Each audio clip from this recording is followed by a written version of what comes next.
Chers amis de Toxin Média, bonjour à tous et merci de nous être fidèles pour cette émission littéraire. Ce dimanche, une fois n'est pas coutume, nous recevons un romancier pour donc un roman absolument génial, une dystopie qui est drôle, intelligente, qui se passe dans les années 2030, aux alentours de 2035 je pense, notre auteur nous le dira. Je reçois aujourd'hui avec un grand plaisir Marc Obregon. Bonjour Marc. Bonjour Sylvain. Alors Marc, vous sortez aux éditions du Verbe Haut ce livre que je vous montre un instant à l'écran qui s'intitule Omega Town, avec une couverture très particulière qu'on va tout de suite expliquer. Est-ce que vous pourriez nous expliquer un peu de quoi parle votre livre? Donc je rappelle, c'est une fiction, c'est un roman.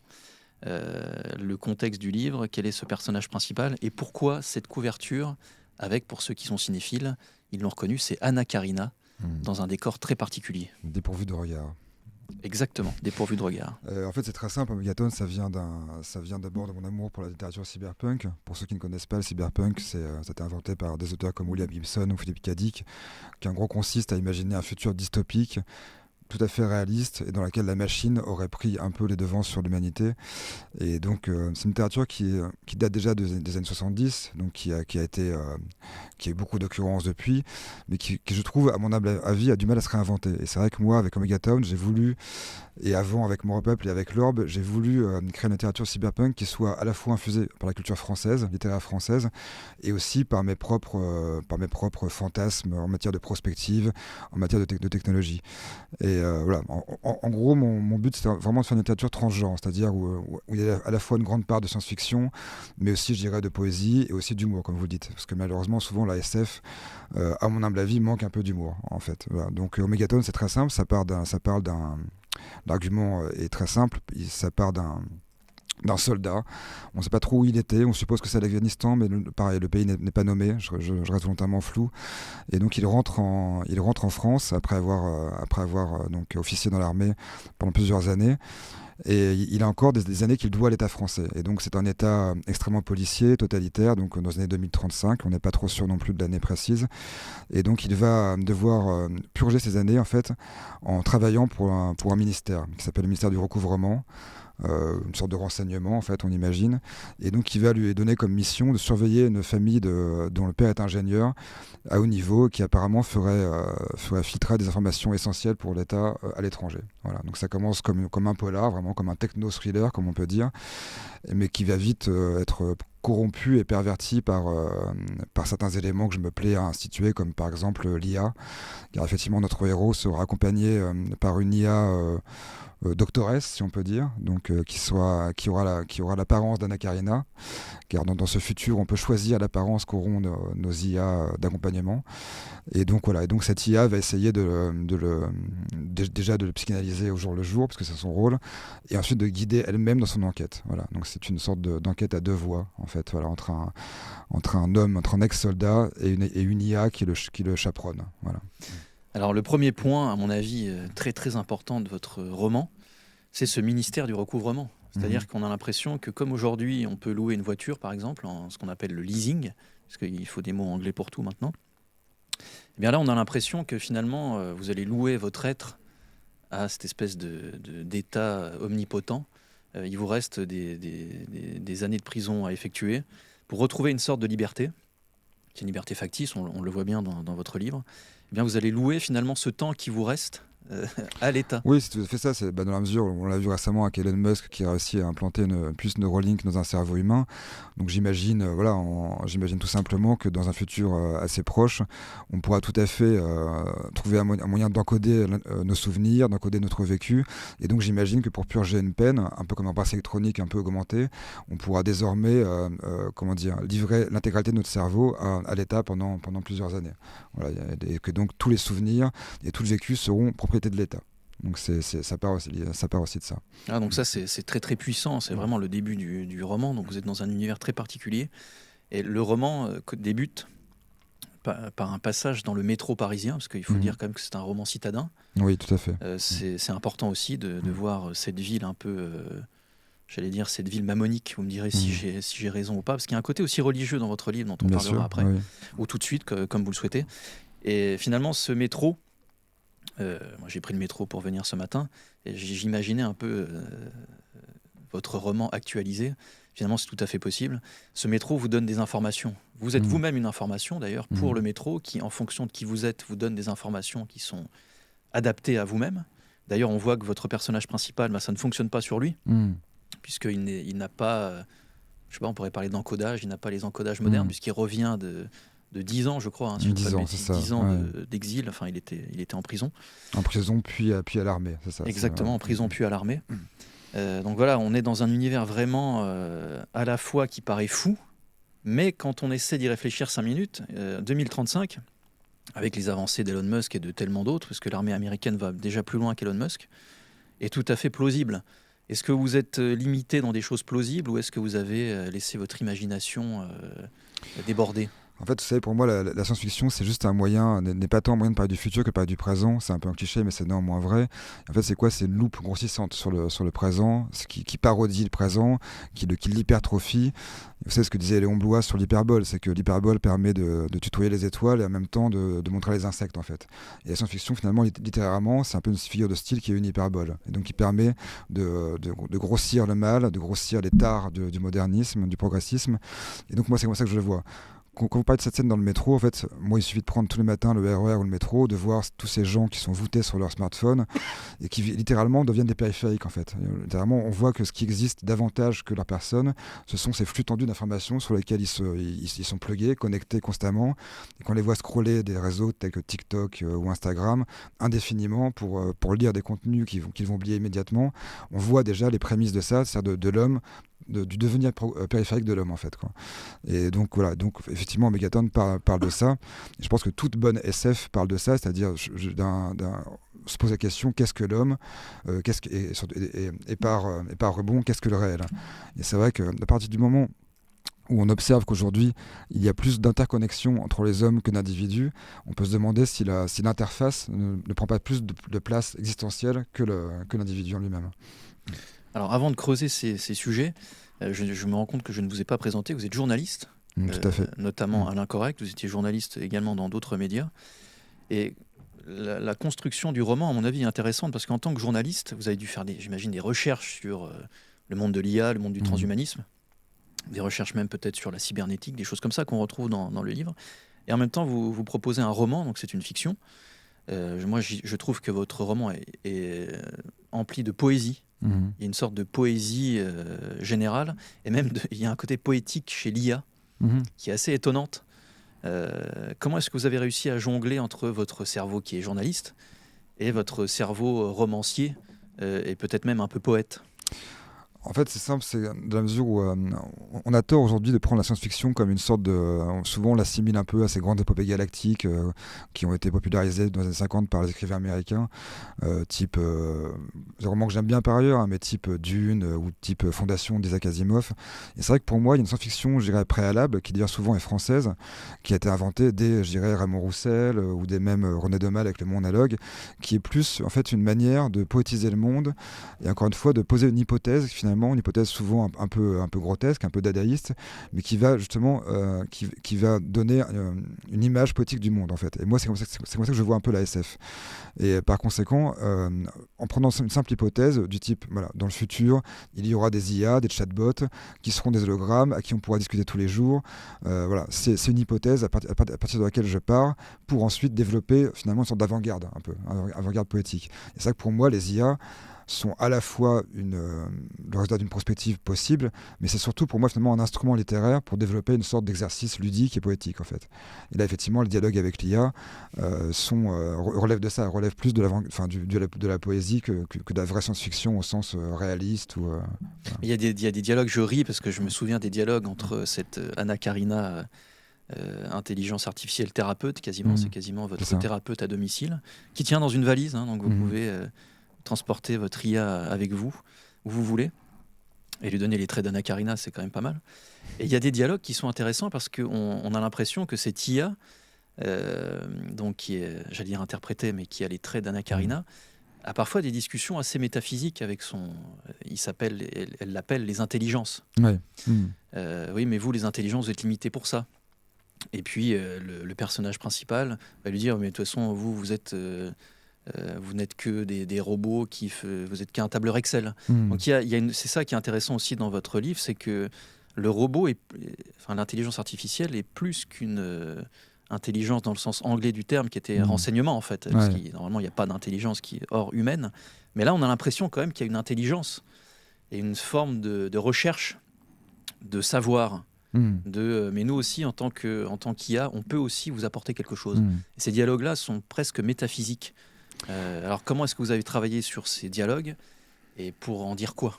Vous savez, en fait, il y a beaucoup de fantasmes sur l'IA actuellement. C'est vrai que c'est un peu un terme qui est complètement galvaudé, qu'on utilise à toutes les sauces. Alors que, comme disait très bien Baudrillard, le problème de l'IA, c'est qu'elle est ni intelligente ni artificielle. C'est un peu une manière de botter en touche, mais je pense qu'il avait raison. Et en fait, il est vrai qu'une IA, c'est quoi ? C'est une sorte d'outil mathématique, un algorithme qui va compiler des informations à l'infini pour les retraduire après selon les volontés de ses interlocuteurs. Et moi, effectivement, j'imagine plutôt une IA qui va avoir cette conscience finalement de sa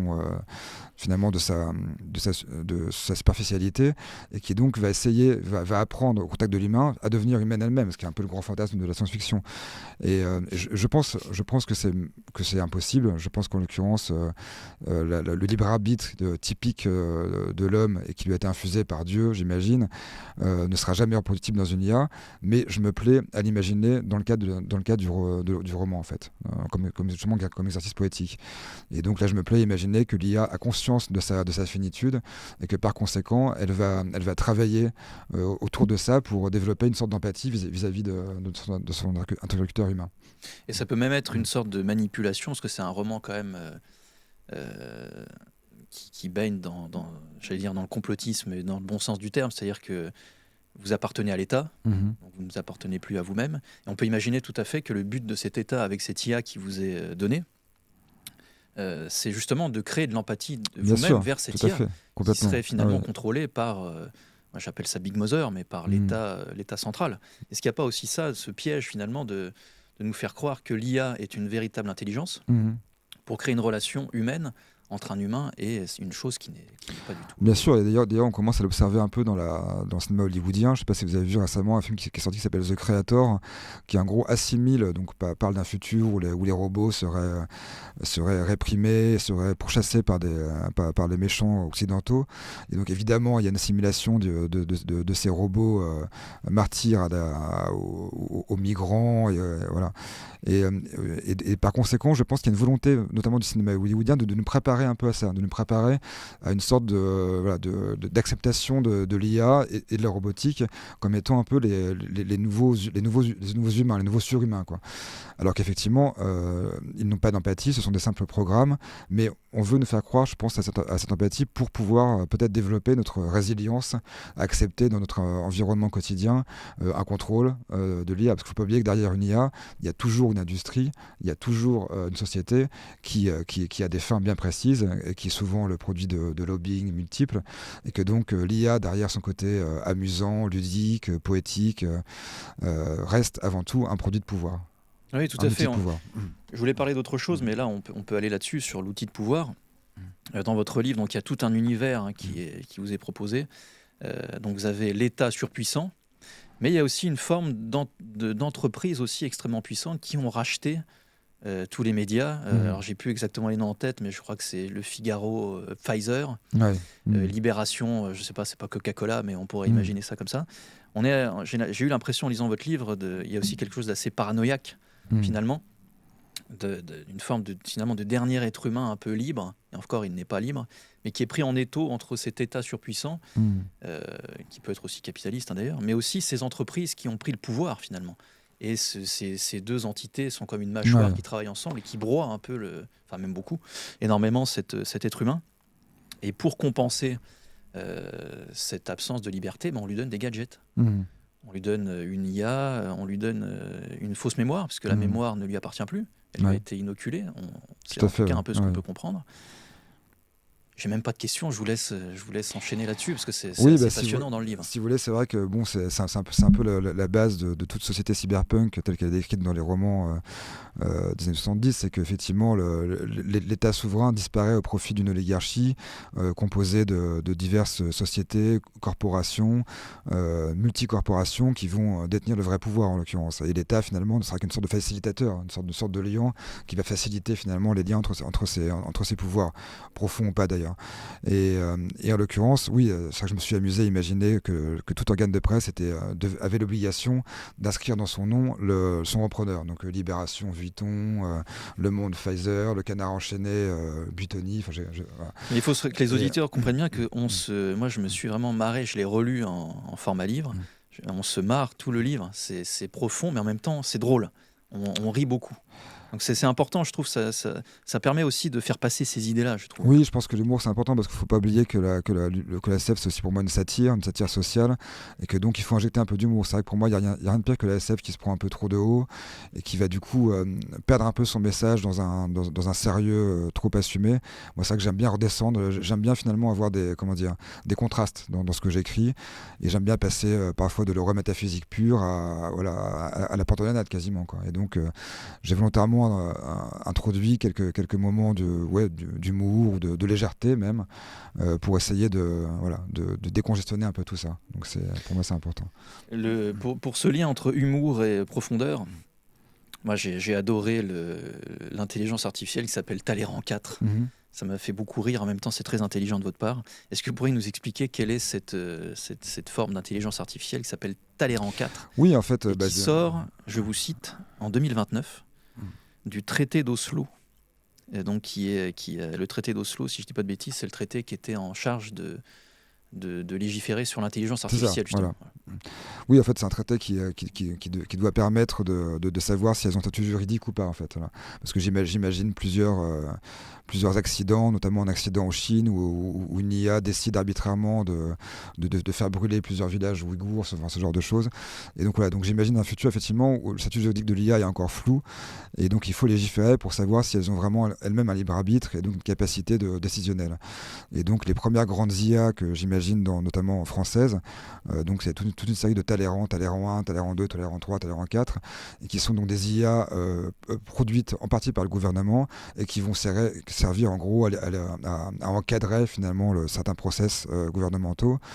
Et donc j'imagine que Talleyrand 4 en fait a eu plusieurs mises à jour qui l'ont rendu schizophrène en fait, voilà. Et que donc du coup malheureusement elle est si vous voulez un peu comme Windows 11 qui est truffé de bugs.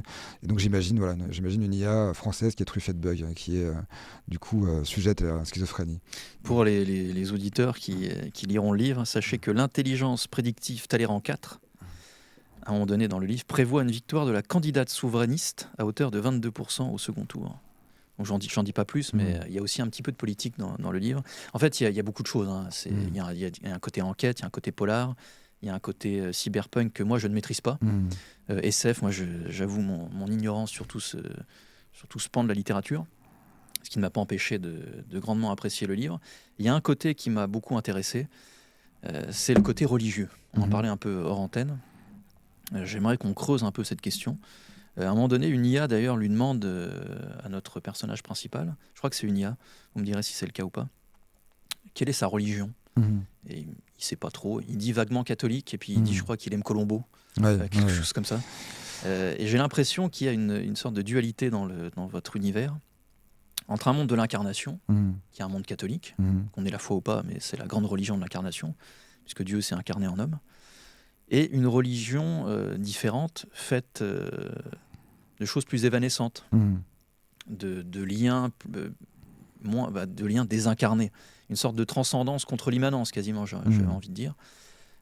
Est-ce que je me trompe? Est-ce que je vais trop loin? Ou est-ce qu'il y a quand même ça dans votre roman? Vous avez tout à fait raison, dans la mesure où en fait, moi j'ai toujours été obsédé par ce qu'on peut appeler la gnose, en fait, c'est-à-dire je dirais même la tentation gnostique de l'homme moderne.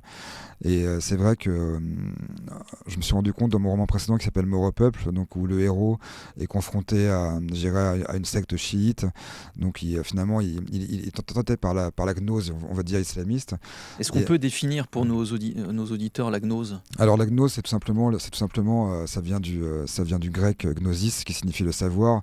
Et en fait, c'est une sorte d'hérésie qui est apparue, je dirais, autour du IIe siècle après Jésus-Christ, et qui consiste à penser que, en fait, pour résumer, hein, que le Dieu Yahvé, donc le Dieu des chrétiens et des juifs, n'est pas le vrai Dieu, et qu'il y a un vrai Dieu qu'ils appellent eux le Père de l'abîme, qui est bien au-dessus, qui est inconnaissable finalement, dont émane tout. Et en fait, pour eux, Yahvé, il appelle le démiurge, en fait.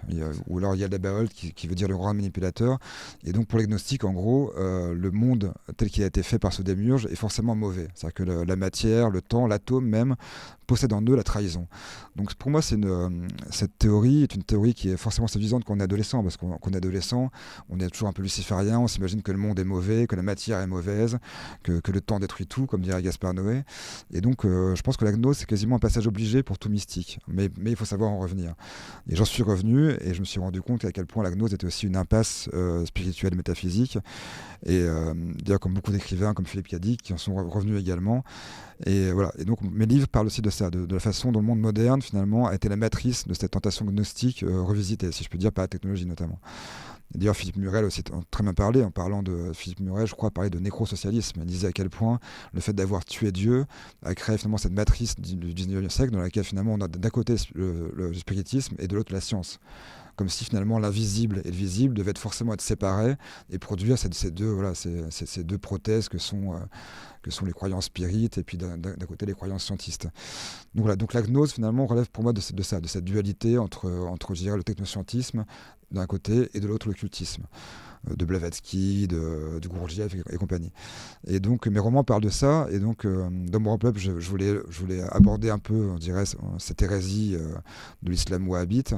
Et dans Mégaton, en l'occurrence, le héros va plutôt se confronter en fait à un monde plutôt kabbaliste en fait, et je voulais également montrer de quelle manière le kabbalisme est également une hérésie gnostique, dans la mesure où finalement, vu qu'elle n'est pas incarnée, elle va toujours se heurter aux chiffres, au nombre. Un logos qui est réduit à ce qu'on appelle une guématrie, c'est-à-dire en gros la science des nombres, et la science des codes, et la science des symboles. Et par conséquent, c'est également une impasse à laquelle mon héros va se heurter. Et donc j'ai projet de faire un tome qui sera un peu la continuation de Mégaton, où le héros va enfin embrasser la culture, on va dire, chrétienne, donc de l'incarnation, et donc peut-être arriver enfin à s'élever réellement. Ah, donc j'espère que les auditeurs comprennent bien la profondeur du roman. D'ailleurs, on continuera ensuite sur l'aspect religieux. D'ailleurs, est-ce que vous pensez que le roman, donc la fiction, permet de mieux comprendre les choses plutôt que l'essai? On en parlait un peu hors antenne. C'est vrai que l'essai, il y a beaucoup d'essais sur l'intelligence artificielle, sur le transhumanisme, etc. J'en ai moi-même publié, notamment celui de Jacques Carbou, La mécanisation de l'esprit.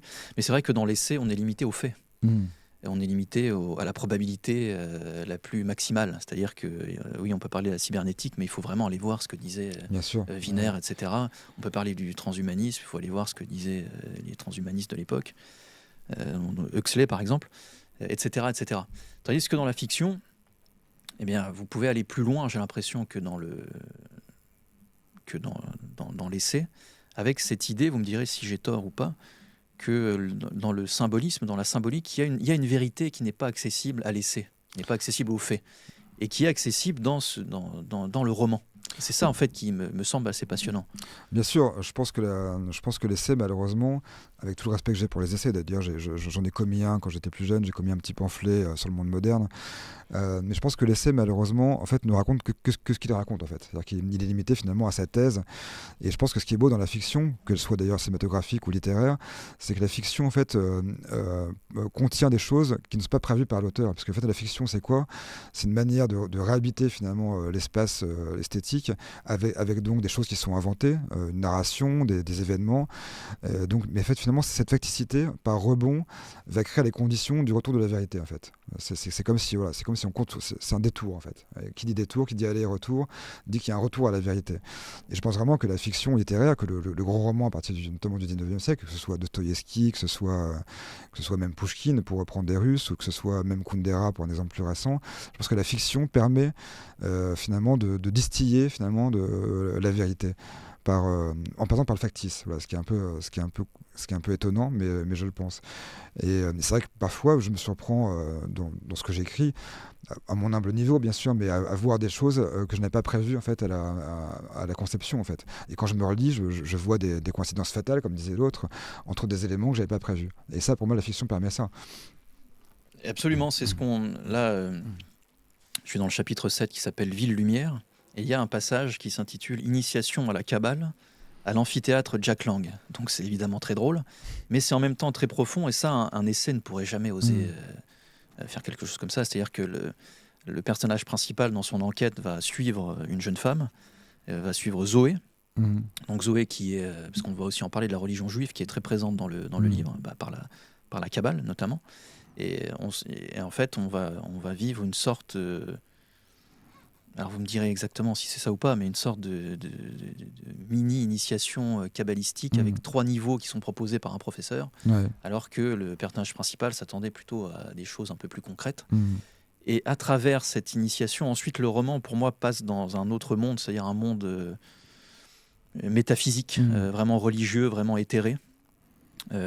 Avec la figure de la sentinelle notamment, on peut aussi parler de tout ça.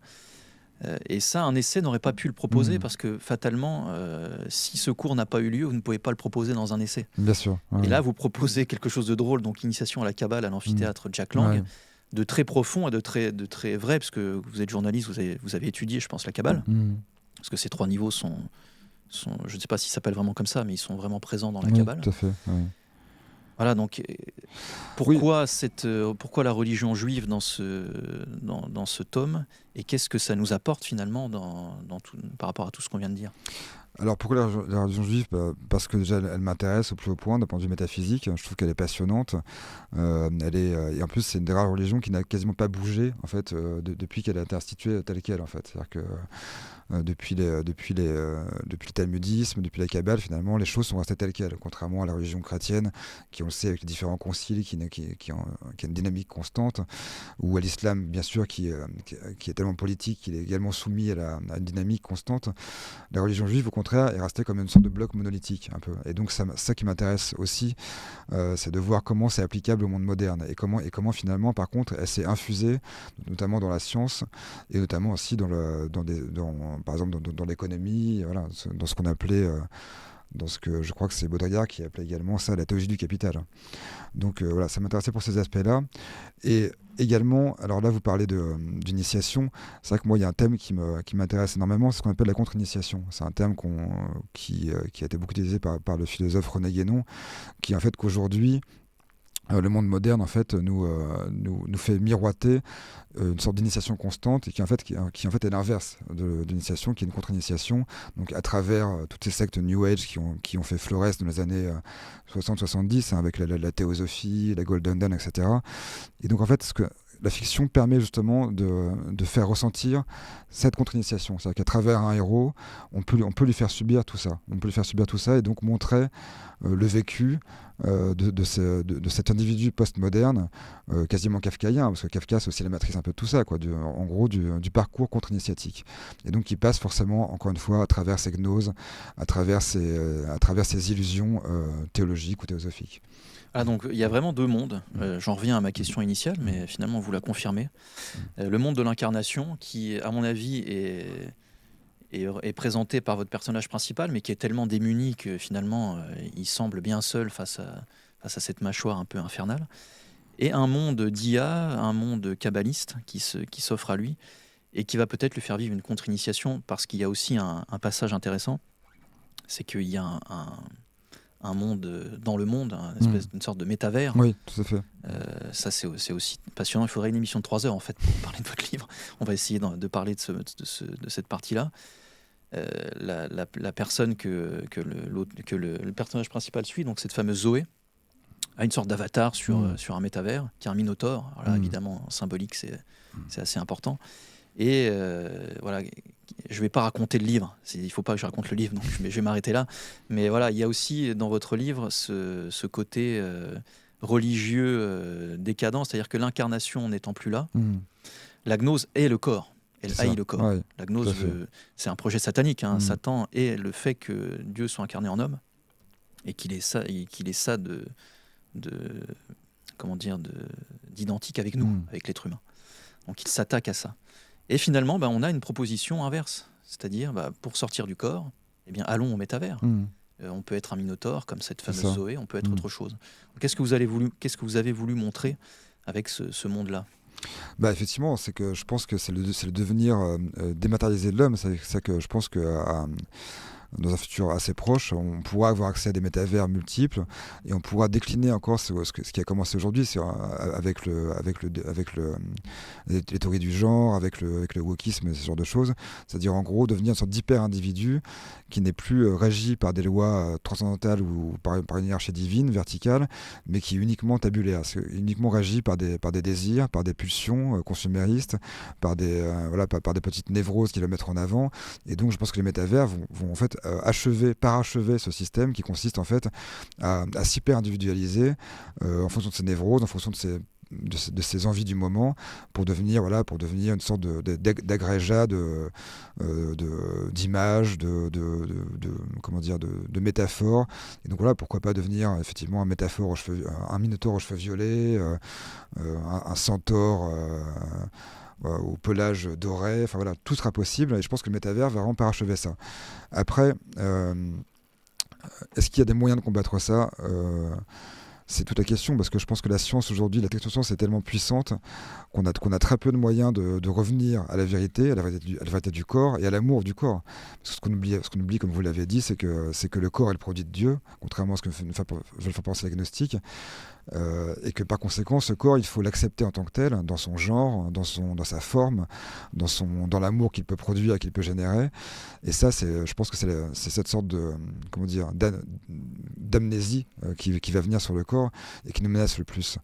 Et donc effectivement je voulais montrer via le métavers à quel point la marchandisation va continuer en fait à ce niveau-là, parce que je ne sais pas si vous êtes au courant, mais maintenant on commence déjà à vendre des parcelles de métavers, c'est-à-dire à coup de bitcoin, pour investir de façon privatisée un univers virtuel, ce qui est quand même incroyable. Et donc voilà, je pense que la gnose va se poursuivre, l'hérésie gnostique va se poursuivre dans le métavers prochainement, quoi.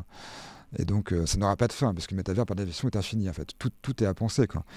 Vous savez qu'on a calculé que, je crois, l'univers virtuel d'un jeu comme Minecraft, qui est un jeu très connu par les adolescents, équivaut à, je crois, 1000 fois le système solaire, par exemple, au niveau là. Donc là, on arrive vraiment à une forme de... Non seulement, comme disait Murray, on est après l'histoire, mais on est aussi après la géographie, en fait. Et ça, c'est toute la théorie de Paul Virilio qui disait qu'en fait, on n'est pas tombé, on est surtout après la géographie. C'est-à-dire que aujourd'hui, l'espace, les distances sont par essence délités, déployés à l'infini et corrompus. C'est vraiment tout ce qui est incarné, tout ce qui est palpable qui disparaît finalement. C'est même plus que le corps humain. Vous êtes en train de nous dire que c'est même le corps du monde finalement qui disparaît. Tout à fait, oui. En fait, le réel devient pure interface, en fait. C'est-à-dire devient pur moyen de connexion, et alors qu'à la base, le réel, c'est un consensus cognitif qui est lié donc à des idées du monde qui nous transcendent, notamment l'idée de Dieu, et que de consensus cognitif, on est passé finalement à une sorte juste d'internodularité, d'interconnexion infinie. Et le monde devient tabulaire, alors qu'avant il était plutôt vertical et hiérarchique. Alors contre ça, parce qu'il nous reste moins de 10 minutes, contre cette chose-là, alors là on sort peut-être du roman, et quoique, contre toutes ces gnoses, peut-être qu'il y a, contre cette contre-initiation, il y a ce qu'on pourrait appeler, entre guillemets, l'initiation chrétienne.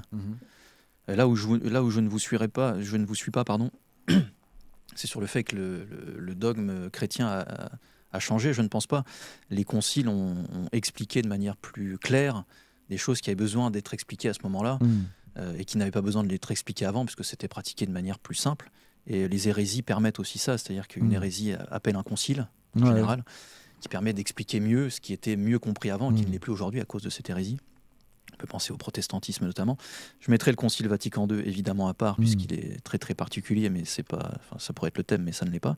Est-ce qu'il n'y a pas tout simplement cette initiation entre guillemets chrétienne qui finalement n'est pas, est contre-gnostique, Est-ce que ce serait pas ça finalement la solution? Alors c'est à petite échelle, hein, j'en ai bien Bien conscience. sûr, et d'ailleurs ça sera le thème de mon prochain livre, comme je vous disais, qui va aborder justement la question chrétienne, donc la question de l'incarnation, et donc le salut par le retour à l'incarnation.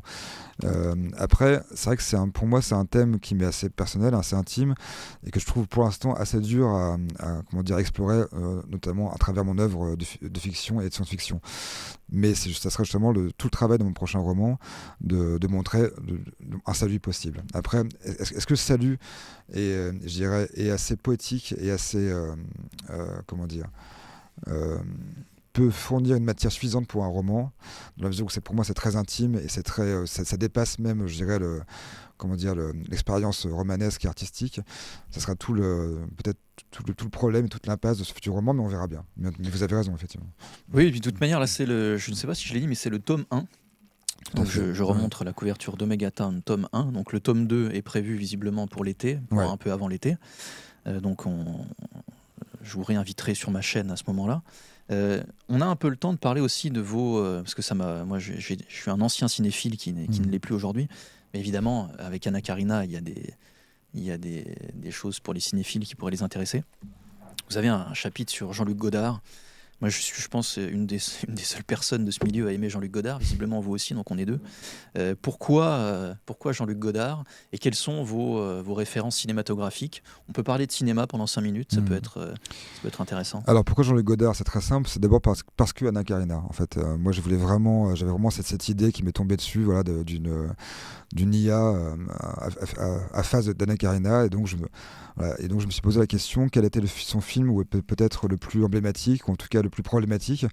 Et ça m'a paru comme étant Alphaville. Alphaville, alors comme on le sait, c'est un film qui était assez douloureux pour tout le monde, pour elle comme pour Godard, puisqu'en fait ils étaient en instance de rupture pendant le tournage du film. Godard, en plus c'était un film de commande qui lui a été commandé par l'héritier de Peugeot, me semble-t-il. Et donc il s'attendait lui à un film un polar facile d'accès pour faire du chiffre.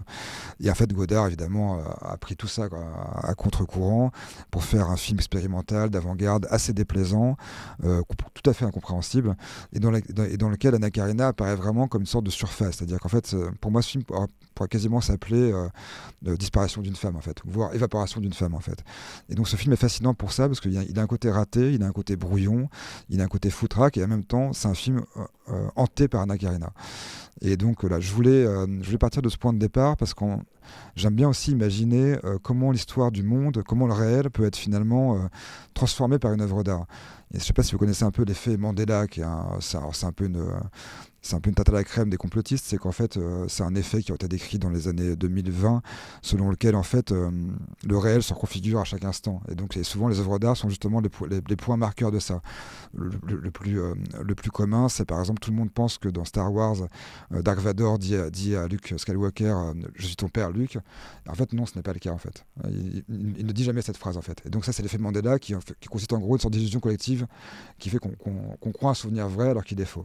Tout comme par exemple on s'imagine tous que le personnage, la mascotte du Monopoly a un monocle, ce qui n'est absolument pas le cas en fait. Il n'a jamais de monocle. Voilà.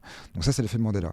Et donc je suis parti un peu de là pour imaginer que, en gros, qu'est-ce qui serait passé si Alphaville n'avait jamais été tourné. Parce que donc j'imagine dans Megaton qu'en fait le film n'a pas été jusqu'au bout, qu'il n'a pas été monté, et que du coup Godard est parti par déception sous la rive du Mékong pour prendre de l'opium et pour devenir un hippie, quoi. Donc voilà, donc ça partait aussi de là, d'imaginer qu'une œuvre d'art n'a pas été jusqu'au bout, et de voir comment finalement de fil en aiguille cette absence d'une œuvre peut créer un trou dans le réel, et donc faire partir le réel sur des rails différents, voilà, tout simplement. Bah écoutez Marc, honnêtement j'avais tellement d'autres choses à vous dire et à vous poser comme question, mais ce sera pour une prochaine émission. Vraiment les auditeurs, je conseille de lire ce tome 1 de ce qui sera à mon avis un petit chef-d'œuvre quand le tome 2 paraîtra. Omega Town, aux éditions du Verbe Haut. Je crois que vous êtes en dédicace très bientôt à la Nouvelle Librairie. Oui, le 16 février. Si le 16 février. Et à la soirée Livre Arbitre. Tout à fait. Juste après.